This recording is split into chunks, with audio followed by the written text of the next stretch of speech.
Hello, hello. The Birthday Boys is a 1991 historical novel by Beryl Bainbridge, which tells of the doomed polar Antarctic expedition by Robert Falcon Scott, the Terra Nova expedition, and its doomed struggle to be the first men to reach the South Pole in 1912. The expedition continues after that, but spoiler alert, Scott does not. But this is a novel that, in my defense, is a novel that assumes that you have at least a passing acquaintance with the events of this novel, of the events depicted in this novel. Beryl Bainbridge was born 1932, died 2010, an English writer known for chiefly, I guess, psychological fiction, though obviously historical novels as well. She's won the Whitbread Prize for Best Novel twice, is nominated for the Booker Prize 5 times. The Birthday Boys is divided into 5 sections, each from the point of view of a separate member of the final doomed push to the pole, and is told in sort of each section kind of tells a different section of that expedition, starting off with Petty Officer Taft Wilson, sort of the most kind of lower class, hard drinking dude of the thing, who kind of the pre-voyage kind of introduces the characters, shows you all the funding that they had to raise money to get the expedition, and this was kind of like a big public interest project. These were heroic Englishmen going off to do stuff for the Empire, which people are kind of, the English are rather kind of nervous about at this point because the English Empire is shrinking and, will steadily dying off.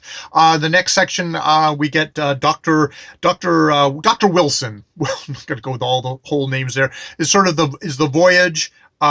We get kind of setting up in the Antarctic from the section called The Owner, which is Captain Robert Falcon Scott. Then we get Bertie Bowers telling of one kind of a side expedition, which was very nearly fatal, which is a journey to Cape Crozier, which Bertie, along with Dr. Wilson and Apsley Cherry-Garrard, went off in search of kind of the Emperor penguin, wanting to visit a colony of that and get some of their eggs. And this is a section that definitely really hammers home exactly how deadly of an environment they're on. And finally, we get Captain Lawrence Edward Titus Oates on that final fatal try to the South Pole, where nobody survives. Again, spoiler alerts for these five people who are turned into characters very ably by Beryl Bainbridge. None of them survive, but they have their journal entries. They have letters and stuff that were discovered later when the bodies were discovered. So yes. This, as I said at the beginning, the Birthday Boys presumes that you know this story, and you probably got some passing ideas of sort of the debates about, like, why it failed. They were in the end they were beaten by a Norwegian team, by Amundsen, a Norwegian fellow, and his team, which they were going to do the North Pole, but got word that Perry had gotten there first, so they immediately just switched gears and headed to the South Pole. And indeed, due to basically the Norwegians grew up in snow and really knew, like, all the techniques, and were very much more kind of mountaineers, professional skiers, where Scott's expedition was using a lot of people who were scientists, because it was a scientific expedition as well as the glory of getting to the South Pole first. But all these people were, like, learning how to do stuff on as they got to the Antarctic, which is like, oh, I'm going to learn how to ski now that I'm in really horrific conditions, where you have all these Norwegians who, like, I grew up, I basically was born on skis, and I know all this stuff kind of innately, and were and stuff like that, and stuff like, they were very skeptical, the English, about using dogs, about using they use ponies, and we have some horrific sections in here about how poor Siberian ponies should have never been brought into this thing, and did not work out. There is also sort of this manly thing of like, oh, we shouldn't be letting creatures do it. We're going to pull the sleds ourselves, which is, it's definitely, it's a different ethos. It's definitely very much, there's this masculine thing of manly, like it's not just doing it, but it's how you do it. And it's like, that kind of idea. So yeah, and for the kind of final clincher of why you probably should know the story beforehand, is because if you get to the end of this novel, it cuts off with Oates, who has some very famous lines, which are probably the most famous kind of, stiff upper lip British lines that you will ever hear. This is the pinnacle of that. I don't know if I should say them or not, but that cuts off, and Scott Wilson and Bauer's fate isn't actually shown in the novel because it's from the point of view of Oates, who dies before they do. Again, this is something you should probably just know going into a novel like this, is yes, they continued on, but ended up getting trapped by a blizzard 11 miles away from the next food depot and dying there 11 miles away. But trapped in vicious blizzard, and with horrible frostbite, gangrene. Even the people who survived this stuff, came away with medical stuff that stayed with them for the rest of their lives, because just unimaginably crazy conditions to be in. So because, but I don't think that's Beryl Bainbridge does an amazing job of compressing and putting and allusions to and putting all that into the thing. And then you can go away afterwards. I watched kind of some documentaries and stuff like that. I can see myself going on and reading about this stuff. But what she got to was probably actually the thing that would probably interest me the most, is like, why the hell are these guys doing this? Why would you put yourself through this?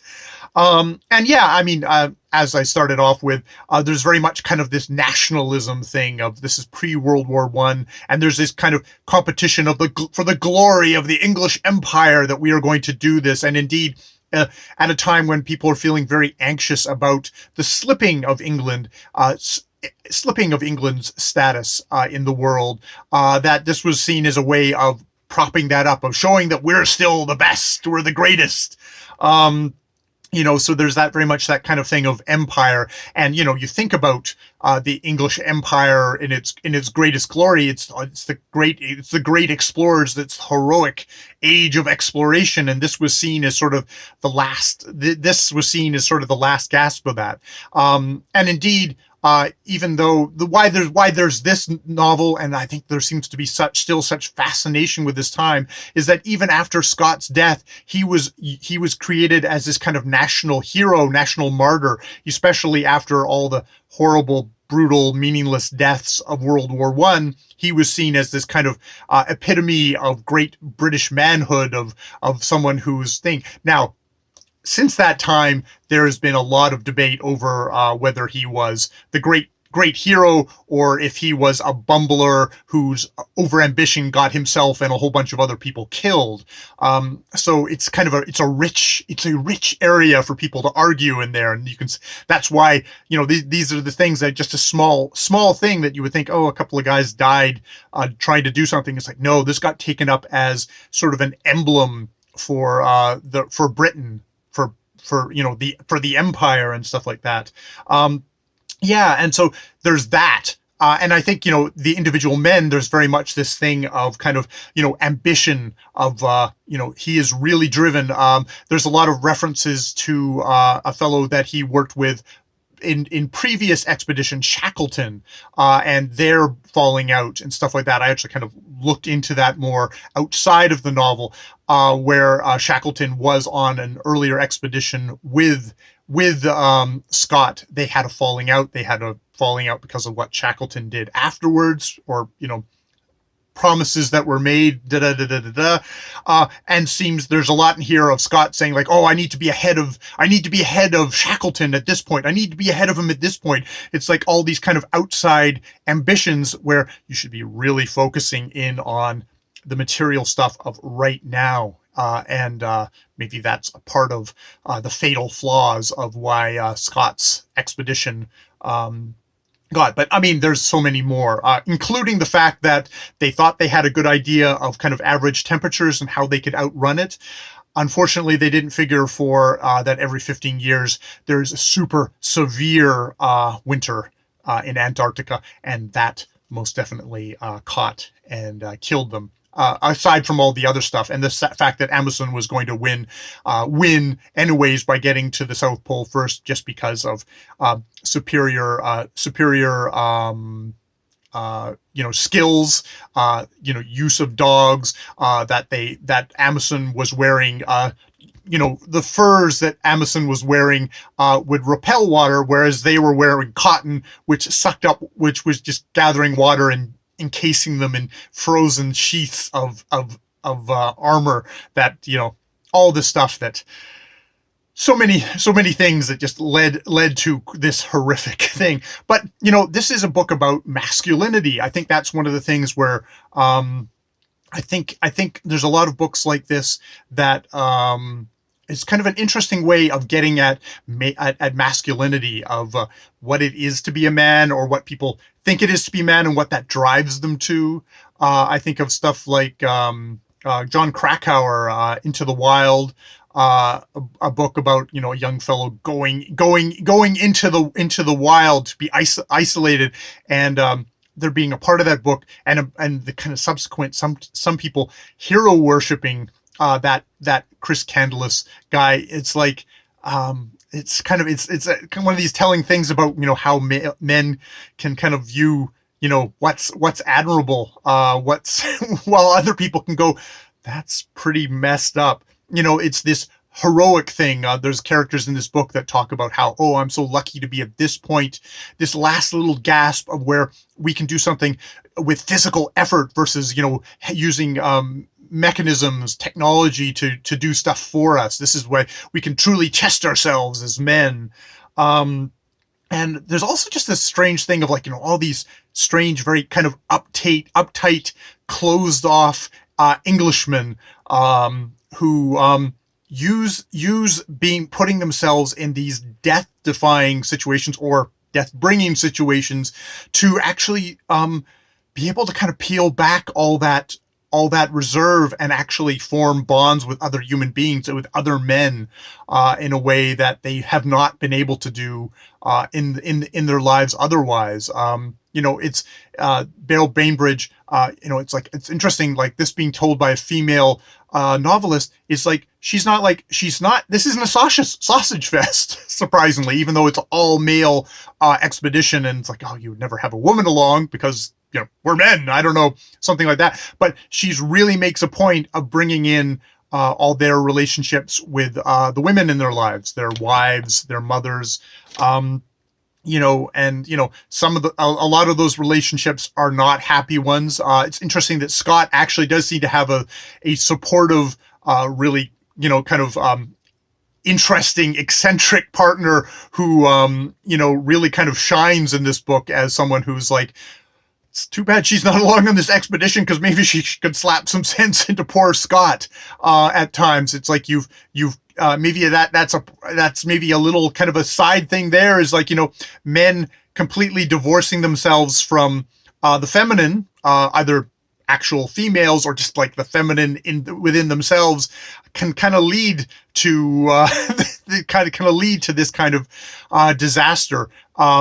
And also just sort of this fetishization of being masculine. It's like, how that can be, that there's kind of a greatness. There is sort of a almost above human thing of how they push themselves past the limits, but it's also cutting themselves off in a lot of way from a certain amount of humanity at the same time. It's kind of rich that way. you know, we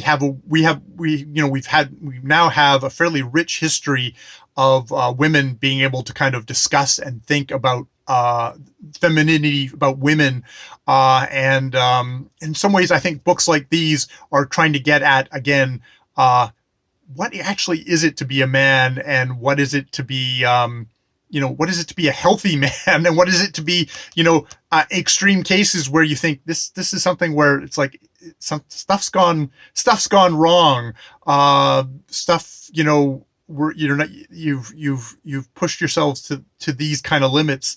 It's like, for what reason? For what reason? So yeah, I mean, this book is really great in that it gives really good voice to each of these people in this book. And I found myself just kind of revising my opinion of the various people in the book, looking at them from different facets, especially Scott himself, Taft and Dr. Wilson are very much kind of like, they in some ways are really admirers of him. They really worship him in a way.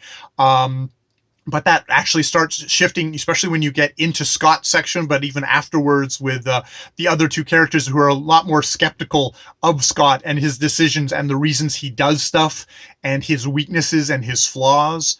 The book, because it's like, it's a thin little book, but it's amazing, like how well Bainbridge is able to compress so much information into it, different interpretations of this. This is a highly debated event, and she's able to kind of, through use of the five different sections, to give you a very kind of complex and full picture of what's going on in the book. And just like these kind of there's fun little allusions. At the end of the Bowers section, he says something about, wow, this is like the worst journey in the world. And I went, wait a minute. I heard Steve Donoghue talking about the worst journey in the world. And that is The Worst Journey in the World, a 1922 memoir by Apsley Cherry-Garrard, one of the surviving members of this expedition. He went with Dr. Wilson and Bowers in the section that Bowers actually narrates, this journey to Cape Crozier, where they almost did die. Apsley Garrard himself, blind without his glasses. And guess what you can't wear in the Antarctic in these kind of conditions? Glasses. So basically he went functionally blind through glaciers with crevasses and falling into the void again and again, and them having to pull him up. But yeah, just those little things. I think that's a memoir I definitely would like to pick up if I continue. I'm probably going to continue, these little fascinating subjects about, and it's not so much about, hero worship, or about like, wow, what amazing things they do. It's more like, wow, these are extreme situation and what men would put themselves through, and what that says about being a man, which I'm a man, and that sometimes sometimes I'm puzzled by that. I am. And on that note, I will leave off my review of The Birthday Boys, a very small, thin little book. Really, really well done. Really well done. I would totally recommend that. More videos later.